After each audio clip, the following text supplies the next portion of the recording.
আপনার মা বেঁচে আছে কিন্তু আপনি তার ছায়ায় থাকতে পারতেছেন না। আপনার যখন ইচ্ছা আপনি তখন তাকে দেখতে পাচ্ছেন না, ধরতে পারতেছেন না।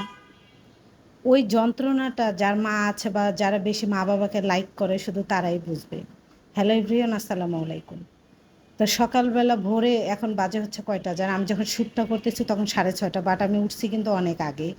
আমার চোখ দেখে বুঝতে পারতেছেন। তো সকালবেলা একটু ফ্রেশ হাওয়া নিতে চাচ্ছিলাম, এজন্য বারান্দায় বসে আছি। আমরা শহরে থাকি যারা, হয়তোবা আমরা হচ্ছে শহরে মানে শহরে ম্যাক্সিমাম মানুষই হচ্ছে লেটে ওঠে। যারা চাকরিজীবী তারাও 8টার আগে কিন্তু কেউ ওঠে না। এজন্য হয়তোবা আমাদের রোগ না শরীরে বাসা বেশি বেঁধে ফেলেছে। আর গ্রামে দেখবেন ছোট মানে সকল শ্রেণীর মানুষরা যারা একটু ঢাকার অপোজিটে থাকে, ঢাকা থেকে একটু দূরে থাকে, তারাই দেখবেন গ্রাম বলতে না, গ্রামের শহরগুলাও তারা হচ্ছে ফজরে উঠার মানে অভ্যস্ত তারা। আর আমাদের পরিবেশটা যেহেতু আমরা হচ্ছে সভ্য সমাজে বাস করি, এজন্য হচ্ছে আমাদের ওঠাটা একটু লেটে হয়, এজন্য হয়তো বা রোগটোক একটু বাসা বেশি বাঁধে। এটা কিন্তু আমাদের মুসলিমদের হাদিসেও আছে যে একটু আর্লি ঘুমানো এবং কি একটু আর্লি ওঠা সকালে।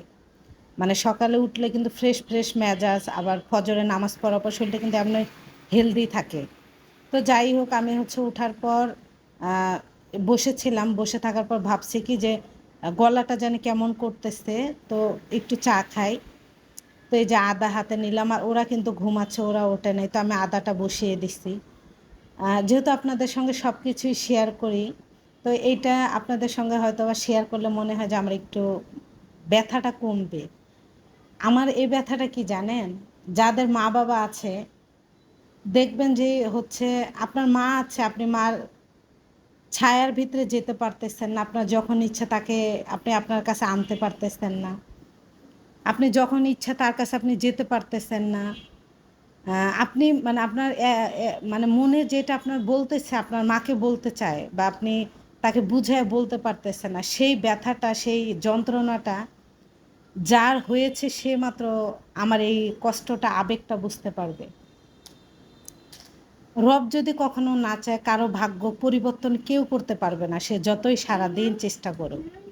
নসিব এমন একটা জিনিস, নসিবের পাওয়াটা মনে হয়। তবে আরেকটা কথা আছে, কিছু কিছু নসিব ভাগ্য আমরা নিজেরাই হাতে মানে নিজে হাতে দোষ করে পরে আল্লাহকে হচ্ছে অপরাধী বানাই যে আল্লাহ তুমি আমার ভাগ্যে এটা দিয়েছো না।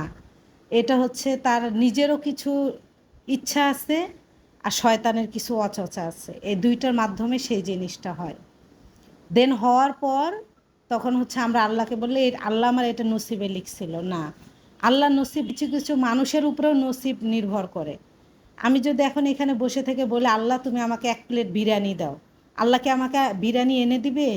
না, আমি বিরিয়ানি আনার চেষ্টা করব, আল্লাহ আমার রিজিক বৃদ্ধি করে দিবে, বা আমি ইনকাম করব, সেটাতে আল্লাহ আমাকে রিজিক জুটায় দিবে। আমি এখানে বসে থাকলে আমি যদি বলি আল্লাহ আমার হাতে 1 প্লেট বিরিয়ানি দাও, আল্লাহ কি কখন আমার হাতে সত্যি বিরিয়ানি দিবে?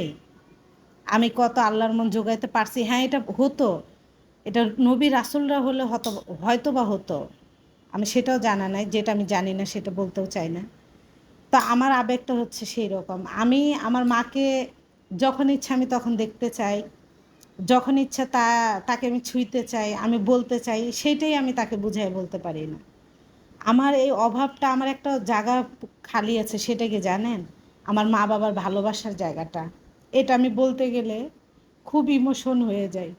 আমি যতদিন পৃথিবীতে বেঁচে থাকবো, মা বাবার যে অভাব, এই শূন্যতা আমাকে দিনে দিনে কুড়িয়ে কুড়িয়ে খায়। মা বাবার যখন ভালোবাসা পাওয়ার কথা তখন আমি পাইনি, আমি বঞ্চিত হয়েছি। আমি তাদেরকে দোষ দিব না, হয়তো বা এটা আমার নসিবের দোষ। তো যাই হোক, কেউ অন্যদিকে নেবেন না। সকাল সকাল চা খেলে, রং চা খেলাম, ভালো লাগলো আদা দিয়ে। যাই হোক, সবাই ভালো থাকবেন, আমার জন্য দোয়া করবেন, ভিডিওগুলো সবাই শেয়ার করে দেবেন। ধন্যবাদ।